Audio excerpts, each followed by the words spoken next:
Hello, everyone, and welcome to our first-time flyer study abroad session. My name is Jacqueline, and I'm the International Education Intern at the Center for International Programs, and I'll be your host for today. So if you have yet to travel on a plane or yet to leave the country, this session is intended for you.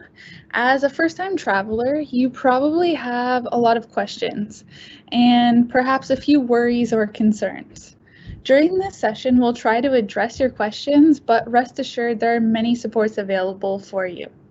So joining our panel today, we have Mike, who serves as the Education Abroad Advisor in our office, and we have Zoe, who is a peer helper with CIP and a past exchange participant.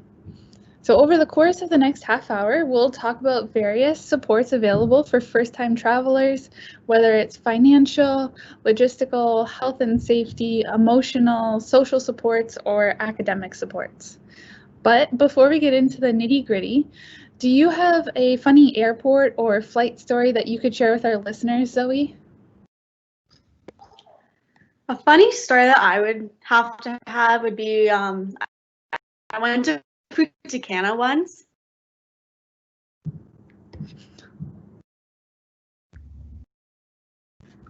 Oh, I think we're having a little bit of difficulty with Zoe's audio, so we'll pass it over to Mike and then we'll come back to Zoe. Sounds good. Yeah, for me, I've always felt pretty comfortable flying and being on planes. I love when you first get on the plane, you put in your headphones and then you look to see which movies are available. For me, in terms of a funny story, I remember I once fell asleep before the plane actually took off, and I woke up after the plane has landed. So in about 2 hours, I had the most beautiful sleep. But then when I woke up, I wasn't quite sure where I was. Was I in the air? Did I leave? Where was I? So that was one funny story for me. Another one, I think,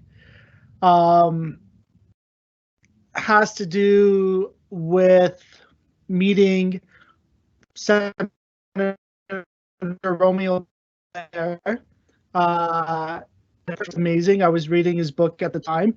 Another memorable moment was when I was in Copenhagen. I was watching Eurovision when I was there. Everyone loved Eurovision. It was the big thing. And we watched the grand finale the night before I was flying out. And the next morning, the winner of Eurovision was sitting in the airport lounge with me, and we were the only two people there. And so, I took my picture, got the autograph, had a little chit chat. And when we got on the plane, everyone gave him a big ovation. And then when we arrived in Vienna, there must have been 100 reporters there waiting. So as I came out the doors, there was all these people ready to take photos, but unfortunately it wasn't for me, it was for the Eurovision winner. But that was sort of my brush with celebrity on the plane. So I always found those little quirky moments a part of the fun and a part of the journey. Yeah, I know Mike has done a lot of traveling, so he has a number of travel stories that he can share, and he'll definitely be a good resource for us as we go through this presentation. And I think I'm going to pass it over to Zoe so she can share some of her experiences.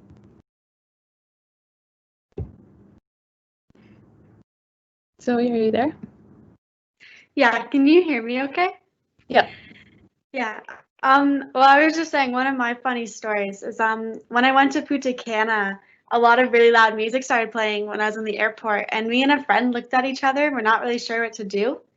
And everybody just started dancing all of a sudden. And so we were like, okay, so we just kind of joined in. And then halfway through, we realized that we're totally out of sync with everyone. And it's because it was a flash mob. We just joined into this flash mob randomly, just completely in the middle of it, in the middle of the Punta Cana airport. So that was always a funny memory for me. That is a good one. I know for myself, when I traveled to Australia, I had a connecting flight in Houston, Texas. And so, on my layover, I went and got some food, and then I showed up at my terminal, and there was a massive party going on. So there was a live band, there was a koala mascot, these very high, like senior people, like the ambassador of Australia, and things like that.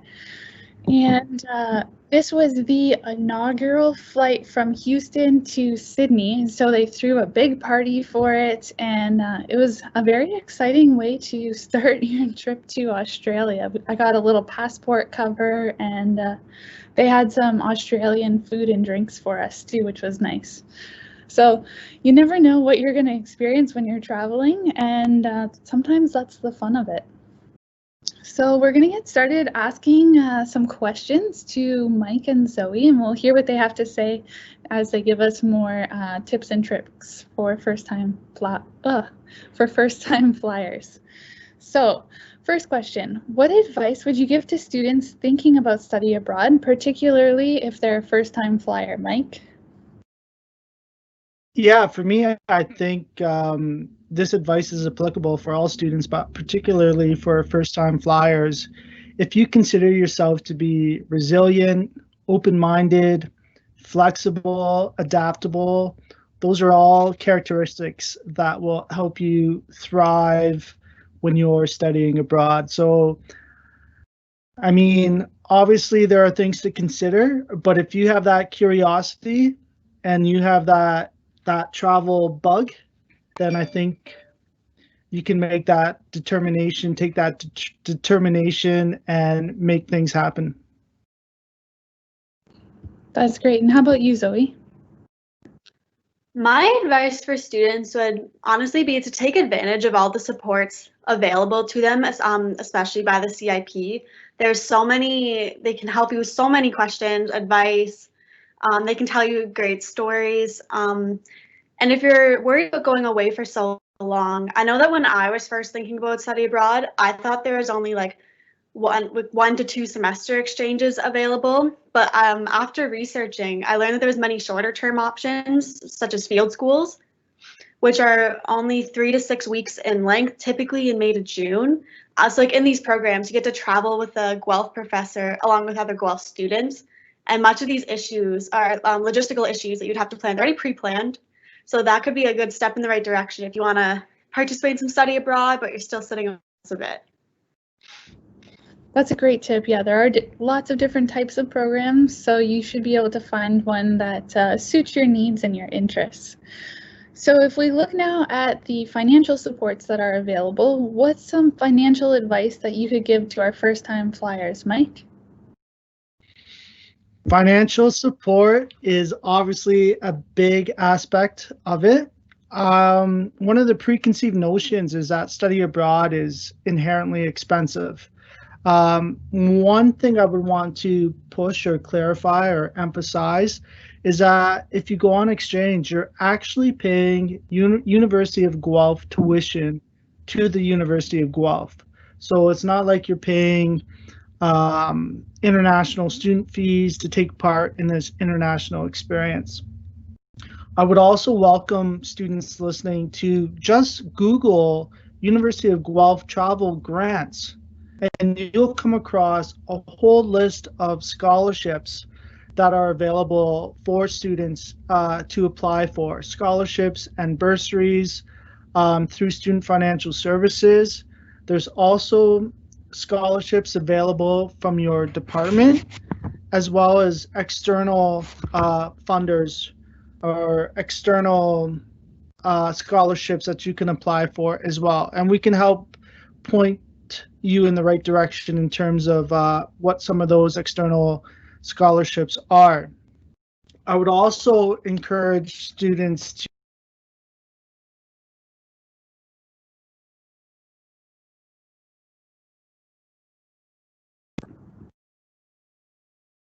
Sorry about that. I see that I was muted there. I'm not sure which part you missed, but I will go back and say that in terms of field schools, some of the programs have been subsidized in the past. So for Mexico, for instance, there was a sponsorship from Air Transit, and the flights were included in the programming. So if you keep an eye out for some of those subsidized programs, there are obviously ways to save money in terms of thinking about your financing abroad. I know that my mute button was on there for a sec. Was there anything that I missed or you want me to continue on with? Okay, sounds good. I think Zoe might have a few more tips in terms of financing your study abroad. Yeah, definitely when I knew I was going to study abroad, I knew that I had to really learn to budget for it. And I know a lot of people, I went to Australia, and so a lot of people say it's so expensive there and everything. But once I learned to budget everything properly, I knew where to save money. I could look at how much flights were. I did some research on what a typical meal would cost there. And then also what Mike was saying is that you pay the University of Guelph tuition fees, so you're not paying those high international student fees. What also is really helpful is that you are still a registered University of Guelph student, so that means that you are still eligible for vSAF, which was very helpful for me. It helped me cover my flight. And then just learning to, I remember I created an Excel document, and anytime that I would spend large amounts of money when I was away, I would make sure to put that in my document. So if I stayed in a hostel, if I rented a car with friends, gas money, bus tickets, just keeping track on where I was spending money and if I was staying in my budget plans. Those are some great tips. I know that setting a budget can be difficult at times, but if you can start budgeting early on, it'll make things a little bit easier as you get closer and as you're actually abroad. Another thing is that we recorded some explore sessions that look at the different regions that CIP has partner universities, and these are available on our website. And if you check out these recordings, we talk about the cost of living and the exchange rate and some of these types of things that you're going to want to consider when you're researching the different places that you're able to study abroad. So places like the UK, Europe, Oceania tend to be more expensive than here at Guelph, but places like Africa, Asia, Latin America, you might even find that you spend less there than a semester here at Guelph. So if you do some research before you leave, you can find a place that will fit within your budget. So with regards to logistical supports, what support is available to students if they have questions about visas, passports, and flights, for example? Mike? Great question, Jacqueline. I would encourage students, if you have questions about how to apply for a passport, especially if this is your first time applying for a passport, if you have questions about booking a flight or a cheap flight or finding ways to save money on a flight, or if you're looking for some information on student visas and embassies, to send an email or book an appointment with an education abroad advisor like myself or Chen. We're more than happy to assist students in pointing them in the right direction and giving them some tips along the way. For all students who participate in a study abroad program, there's also an online course and resources called DepartSmart. And in DepartSmart, we're able to give you some more concrete information about some of these logistical concerns that you might have. So a lot of this information is available to you as a study abroad participant. I think another great way to overcome some of the logistical questions is to participate in our networking events. So we essentially organize a Travelers Connection Night. This is a night where you have an opportunity to meet other exchange students who are going abroad, as well as incoming exchange students. It's pretty spectacular. We'll group everyone in terms of where they're headed, whether it's Europe or Australia or parts of Asia. And it's a great networking opportunity. Also, you can imagine this huge network of past participants, and many of them are very happy and eager to help prospective students. So if you have a question about, gee, where should I live? Should I check out this neighborhood? Should I live in residence? What were some of the ways that you got involved, joining clubs, or do you have any tips for getting around the country or some sightseeing advice that you would offer? You can always connect with us and we'll connect you to past participants, and you can always have these informal conversations and collect these tidbits of information along the way. Yeah, another thing that we do for people who are going abroad is to send out an email that will have all students who are going to the same host university that year. So if you aren't comfortable traveling by yourself, you should be able to find somebody who is traveling to the same country or the same school, and maybe you can arrange to catch the same flight or something like that. So we're going to pass it over to Zoe now. And with regards to logistical supports, what was it like navigating the airport for the first time? And can you walk us through the process of getting to the airport, the plane ride, and going through the customs upon arrival? Yeah, so navigating the airport for the first time, I've never flown by myself before, so I know that was something I was really nervous about. Like, I didn't have my mom or my brother or my stepdad to go and follow. So I remember getting to the airport and I went to go check in my bags, and the woman saw that I was, my ticket was to Tasmania, Australia, and she says, "Do you have everything out of your bags? It's a really long flight." So she was giving me little tips. So that was even nice. Like, even the workers at the airport knew I was going very far away. And then so what I did as well is that I made sure I printed out my documents so that I had a paper copy of my visa, I had an extra copy, I had my passport and everything ready when I got there, so that it kind of, not only does it help them have all your information ready, you have everything out in case they need to see it. So that definitely helped, especially when they were checking to make sure I had the proper visa requirements. That was helpful for them. The plane ride was very long. It took me about 34 hours to get into Tasmania. And so there was quite a few flights. My first flight was into the Dallas airport, and I didn't realize that I would have to take a little airport train to my next terminal. So I would also suggest that, like, research where your terminals are. The same thing happened to me when I was in the Sydney airport. I realized that when I got there, I had to take a train from the international airport to the domestic airport. And I had no idea I had to do that at first. So definitely research ahead with those. I got through it. You can ask people many questions if you're confused. I had my little Canadian luggage tags on, so they totally knew I was out of place. I didn't know anyone that was going to Tasmania with me. I was the only one. But at the networking events that Mike and Jacqueline were talking about, I did meet someone that went there the previous year.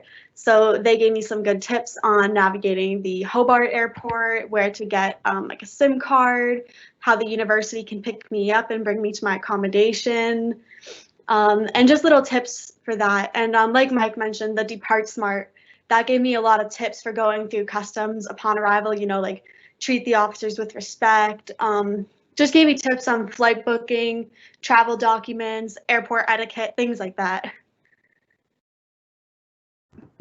Yeah, that's great. I know, so I traveled to China once before, and my mom was extra worried before I left because I don't speak any Mandarin or any kind of Chinese. And so before I left, we actually looked up the airport information about it, what some of the different airport signs look like. And so even if it's in another language, maybe doing some research beforehand, like Zoe mentioned, about what you can expect at that airport or that terminal can help you navigate it once you get there. Take some of the stress off. So I know Mike earlier touched on Depart Smart. So what are some other issues that are covered or that we offer support for regarding health and safety?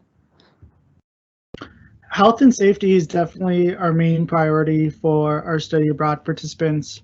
The Part Smart covers a lot of questions regarding emergency situations, the role of the Canadian government, travel insurance, safety concerns, vaccinations, medications, mental health supports. It also addresses issues of identity and travel. And as far as travel insurance goes, all study abroad participants are required to purchase GuardMe, which is a very comprehensive travel plan to help protect you while you're traveling. Certainly, if there is a situation that does arise, we would be in communication with you, with the host institution, our partners there, and you would be registered as a Canadian abroad as well. So you'd be getting supports on various levels. That's great to hear that there's so much support available. So Zoe, as a young female traveler, what was it like for you to travel in terms of health and safety? What are some general safety tips that you could provide to our first-time travelers? I know general safety was a concern that myself, my friends, and my family did have for me. Actually, when I got into Tasmania, similar to other universities, they had a campus security app, and I could check in with security if I felt I was in an unsafe scenario. I could check in if I was walking somewhere alone and check back in when I was done. If you didn't check back out, they would come and find your location and they would call you and make sure that you're are okay. So take advantage. If the university does offer that, definitely take advantage of it. Even if you don't use it, it's good just to have it. Some general tips is that it's good to travel in groups of people. I know when you're going someplace and you don't know anyone, it's hard to at first, but you meet people in the same boat. I met lots of other international students and we all wanted to go travel, so we did it in groups. So there's about 8 of us that would always go the first little bit when I met them. We'd always stick together. And then just, I know, always like stick to your gut. If something feels unsafe, if you're unsure about something, it's probably a good idea, take the proper action if you need to get out of the situation, if you need to call someone. I know that when I was setting up my phone plan there, I made sure that I had unlimited calling, texting, and I made sure I had a good amount of data so that if I got lost or I was in a scenario or I needed to call an Uber, I was able to do that. I didn't want to be stuck somewhere and not be able to have a ways to get back home.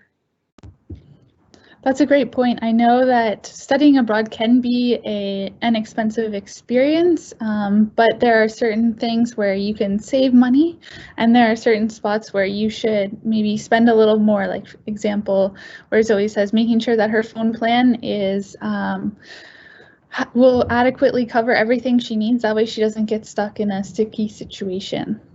Just something to touch on too. You could always research phone plans before you go, because I thought it would be way more expensive, but my phone plan, I had unlimited calling, texting, I had a huge amount of data, and I paid about $40 a month. I paid less than I do here. So definitely research that before when you're budgeting. Sorry, I just wanted to add that in. That's a good point. Canada does have some expensive phone plans.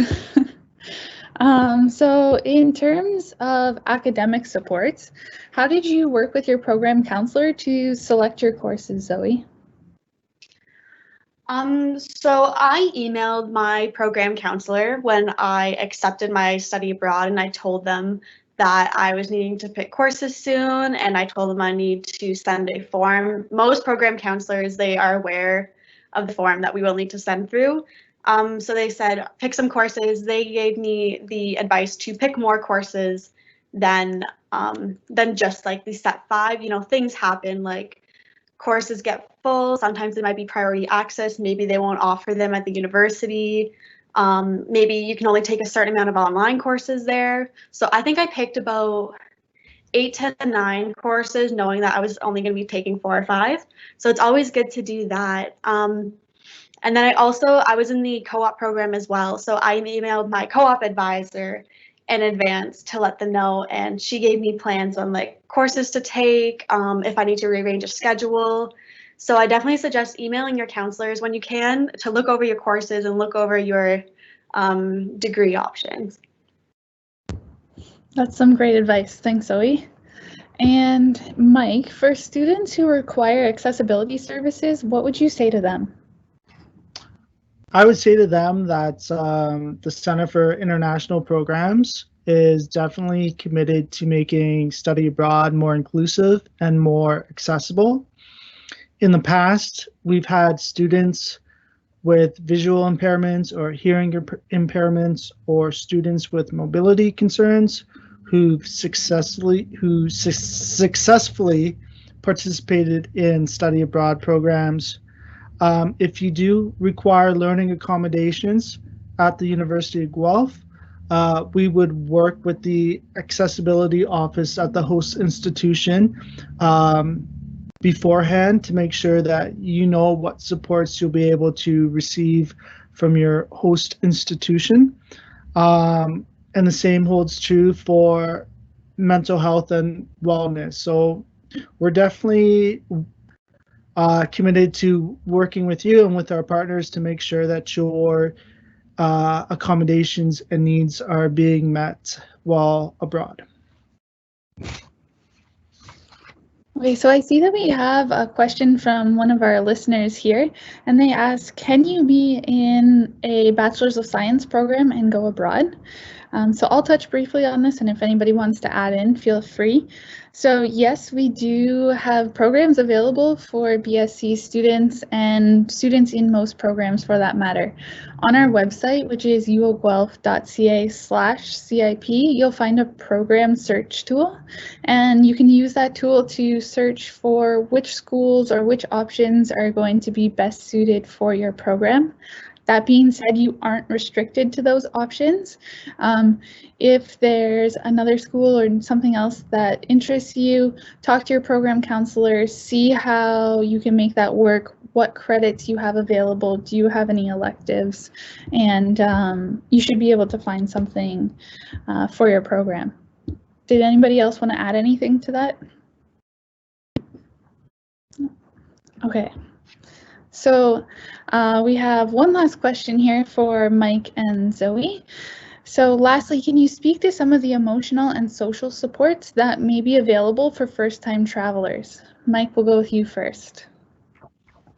Sounds good. For any first-time traveler listening to this episode, to this session, I would definitely encourage you to come speak to us. We have peer helpers, all our past exchange students who are willing to give you advice and share their stories. Jacqueline here is our international education intern. She's always happy to help answer your questions. You can always book an appointment with myself, with an education abroad advisor in your program of study.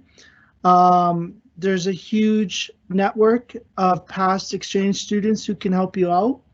We're also working with our partners at the host institution. And we also have a comprehensive pre-departure resources, supports, and training available for you. So if you think for some reason you're doing this all on your own, all by yourself, that's definitely not the case. In terms of final thoughts, if you are a first-time traveler or you're nervous about traveling, maybe you should consider doing a field school. You can travel with a group of students. A lot of the logistics are prearranged. You're traveling with the University of Guelph professor as well. So it's a great way to get a bit of international experience and to get on your first flight, for sure. That's great, Mike. And Zoe, what about you? What emotional or social supports did you utilize while you were abroad? Well, so like Mike was saying, the CIP offers a lot of support. You have your program counselors, the peer helpers, the exchange networks, but also the host institution, they offered me a lot of support as well in Tasmania. I know that was one of my concerns. It's like, what if I don't make any friends? What if I don't meet anyone? There's so many events, even just for international students, but even I stayed in accommodation. And even the accommodation itself, they had a lot of events. They had bars like once a week, movie nights. We had succulent planting parties, cookie decorating parties. So there's a lot of options for you to go and meet people. So my advice is, even if you're nervous to go meet people and put yourself in a new situation, definitely take it. I was worried at first, but so many people are interested to get to know you. They're all really friendly. Everyone's students. We're all in the same boat here. If you're sitting on the fence with study abroad, I definitely suggest you take this opportunity if you can. It was amazing for me. I know I was worried about flying alone, but I got through it and I had the time of my life out there. And then, like Mike was saying, you can do a field school as well. So there's lots of options for you to, get on your first flight, have your first travel experience. So there's lots of opportunities to be able to do that with the University of Guelph. I think that was some really great information that everybody was able to share. As Zoe mentioned, making friends is usually a concern for people when they go abroad, but overwhelmingly students find that it's easy, it happens naturally, and it happens very quickly once you arrive, because everybody's so excited to be there and to explore their new home for the next semester or two. So that's all for our session today. Thanks everybody. Thanks to Mike and Zoe for sharing all of that information. Thanks to anybody who attended here. And if you have any questions or would like to follow up about information that we provided today, you can email us at cip@uoguelph.ca. And we hope that you check out more of our sessions that we have for the Virtual Study Abroad Fair over the next couple of days. Thanks. Bye.